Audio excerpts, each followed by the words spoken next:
एक समय की बात होती है। सुंदरपुर गांव में एक छोटा सा तालाब था। वह तालाब बहुत ही सुंदर था, इसलिए उस गांव का नाम सबने सुंदरपुर रखा। क्योंकि उस गांव में तालाब बहुत ही सुंदर था। दिन में तो गांव के लोग उस तालाब के पास रहते थे, लेकिन रात में दूसरे गांव के लोग आकर उस तालाब में कूड़ा कचरा फेंक कर उसका पानी गंदा कर देते थे। इसलिए गांव के लोगों ने गांव के बाहर रहने वाली चुड़ैल को रात में उस तालाब की देख रेख करने के लिए बोला था। चुड़ैल बहुत ही अच्छी थी, वह स्वभाव से बहुत ही सीधी थी। वह गांव के लोगों को कभी भी परेशान नहीं करती थी। चुड़ैल कई सालों से गांव वालों की सहायता करती थी, इसलिए गांव वालों को पूरा विश्वास था कि चुड़ैल रात में अगर पहरेदारी करेगी तो उस तालाब का पानी कभी गंदा नहीं होगा। क्योंकि चुड़ैल के डर से कोई दूसरा उस तालाब में कूड़ा कचरा फेंक कर उसका पानी गंदा नहीं कर सकेगा, इसलिए तालाब का पानी सुरक्षित ही रहेगा। सुंदरपुर के पास ही एक गांव था, भिखारीपुर। उस गांव में सेठ धनीराम रहता था। एक दिन धनीराम का नौकर धनीराम से कहता है, अरे सेठ जी, बहुत ताजी खबर लाया हूँ। आप तो बाहर निकलते नहीं, दिन भर हुक्का गुड़गुड़ाते घर में बैठे रहते हो। उधर देखो, सुंदरपुर का कितना नाम हो रहा है। दूर दूर से लोग वहां पर सुंदरपुर में तालाब देखने के लिए आ रहे हैं। अपने गांव का नाम तो भिखारीपुर है, आपका नाम धनी सेठ है, तो क्या हुआ?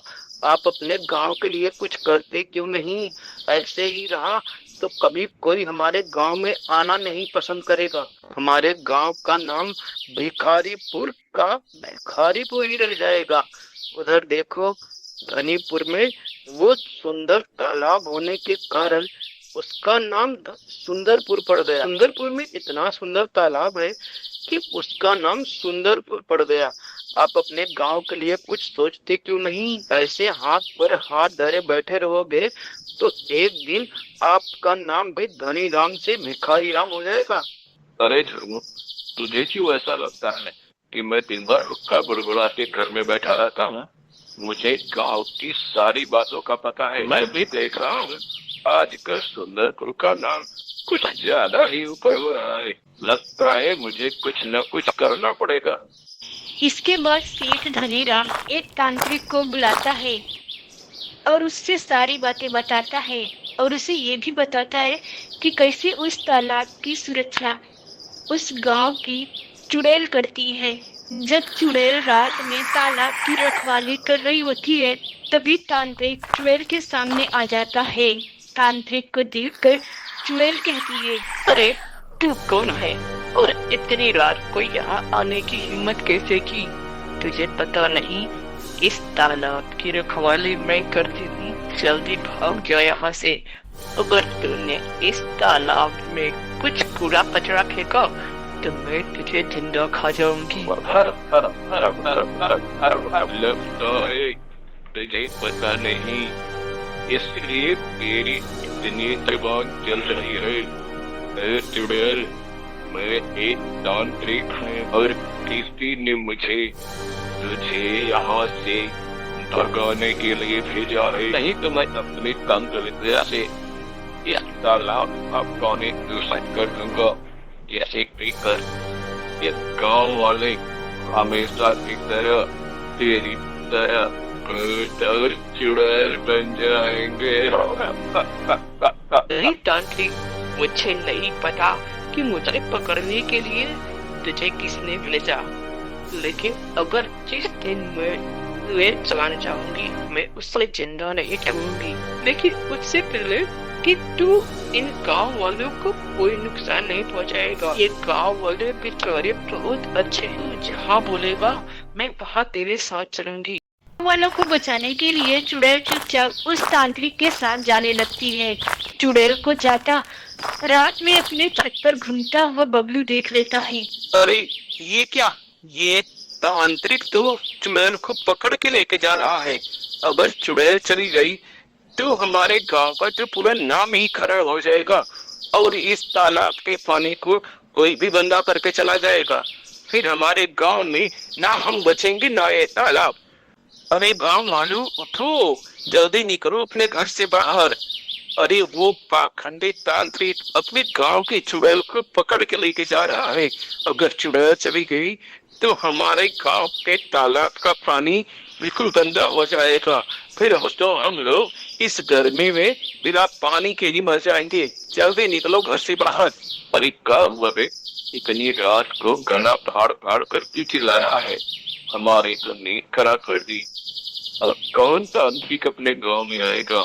अपने गांव की कार्यदारी तो वो चुड़ैल करती है। जब हम तांत्रिक को बुलाएंगे नहीं तो तांत्रिक क्या यहाँ घास खाने के लिए आएगा? अरे भैया ऐसी गलती मत करो। मैंने खुद अपनी आंखों से चुड़ैल को तांत्रिक के साथ जाते हुए देखा है। सभी गांव वाले इकट्ठा होकर पहुंच जाते हैं, जहां फिर वह चुड़ैल को कैद करके रख देता है। एक तांत्रिक बाहर निकल। तेरी इतनी हिम्मत कि तूने हमारी गांव की चुड़ैल को कैद कर लिया। हा, हा, हा, हा, हा, हा।